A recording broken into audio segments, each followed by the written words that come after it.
Lorsque l'on parle des troubles du spectre autistique et de troubles du sommeil, les parents sont en général face à deux situations.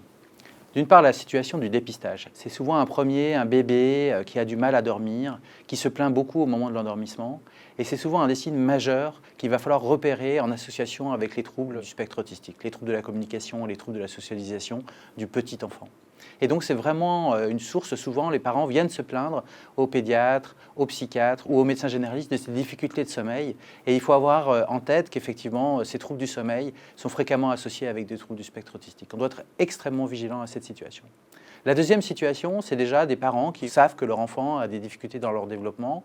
On leur a parfois dit qu'ils avaient un trouble du spectre autistique.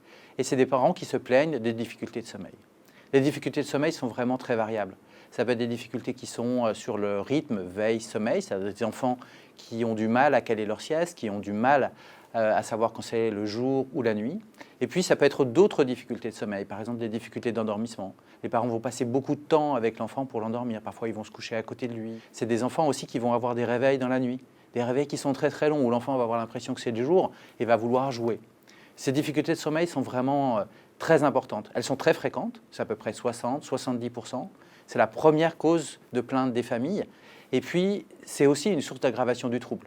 Ces enfants qui dorment mal, c'est des enfants qui sont plus agités, c'est des enfants qui sont plus sévèrement impactés par le trouble, c'est des enfants qui ont des difficultés d'attention plus sévères. Et donc, prendre en charge correctement ces troubles, c'est véritablement avoir un impact aussi sur les troubles du spectre autistique.